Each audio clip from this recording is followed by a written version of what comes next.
Tirunelveli to Kadayam போகிற வழியில் முக்குடலில் அருள்மிகு முத்துமாலையம்பாள் திருக்கோயில்னு ஒரு கோவில் ஒன்று இருக்குது. இந்த கோவில் ரொம்ப ஃபேமஸான கோயில், பிரபலமான கோயில். கேட்டவுடன் கேட்ட வரம் கிடைக்கும் முத்துமாலையம் கோயில். இது ஆற்று ஓரம் இந்த கோவில் இருக்குது. இங்கே பார்த்தீங்கன்னா இயற்கை வளம், நல்ல மரங்கள் சூழ்ந்த இடம், பறவைகள் திரிகின்ற அருமையான இடம் இது முக்குடல். இந்த இந்த தாமிரபரணி ஆற்றங்கரையில் முத்துமாலையம்பாள் வீற்றிருக்கின்றார். இந்த கோயிலை பற்றிய கதையை நீங்கள் இப்போ கேட்கலாம். எப்படி இந்த கோயில் வந்தது, எப்படி பிரதிஷ்டை பண்ணாங்க அப்படிங்கிறத இப்போ நீங்கள் பார்க்கலாம். அருள்மிகு முத்துமாலையம்பாள் திருக்கோயில் முக்குடல் இந்து நாடாருக்கு பாத்தியப்பட்ட கோயில். இந்த முக்குடல் சுற்றியுள்ள மக்கள் அந்த காலத்தில் குரங்கணியில் போய் முத்துமாலையம்பாளை வழிபட்டு வந்தாங்க. அந்த காலத்தில் கொள்ளையர்கள் இடையூறு இருந்ததுனால குரங்கணி செல்ல அங்கே போக முடியல, மக்கள் கொஞ்சம் பயந்தாங்க.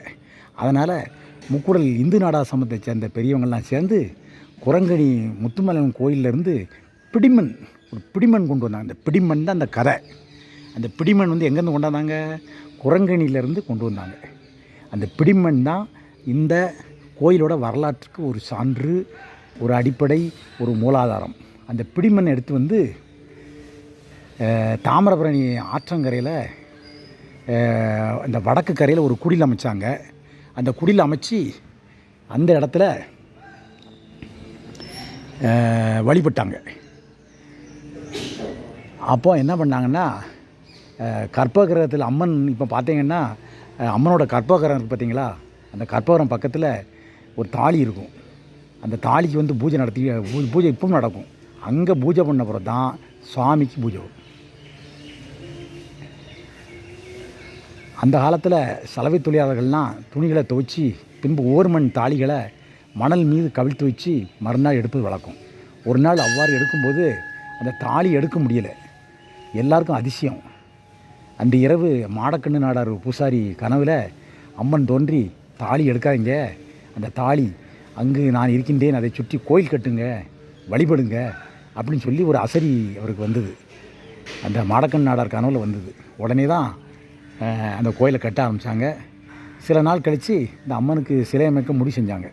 அப்போந்தான் மாடக்கண்ணாசாரி கனவில் அம்மன் தோன்றி அரிநாயபுரம் கிராமத்தில் மேற்கு பகுதியில் ஒரு வயலில் ஒரு சிலை புதைஞ்சிருக்கு.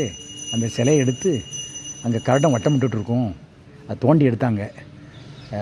அதை எடுத்து அந்த சமயத்தில் கனவிலும் தோன்றி வயலை தோண்டி சிலை எடுப்பதை தடை செய்ய வேண்டாம் என்று கூறியது. அம்பாள் சொன்னபடி கரடன் அடையாளம் காட்டிய இடத்துலேருந்து தற்போது வழிபட்டு வரும் கருங்கல் சிலை சுயம்புவாக கிடைத்தது. அந்த சிலை தான் பூஜை செய்து பக்தியுடன் முக்குடல் கொண்டு மண் தாலிக்கரியில் சிலையை வைத்து ஆகம விதிப்படி பிரதிஷ்டை செய்து வழிபாடு செய்தாங்க. இந்த சிலை எங்கே எடுத்தாங்க?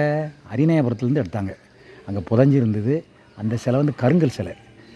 அதை சுயம்புவாக இருந்துச்சு. அதை கொண்டு பிரதிஷ்டை பண்ணாங்க. அந்த மண் தாலிக்கரியில் வச்சுருக்காங்க.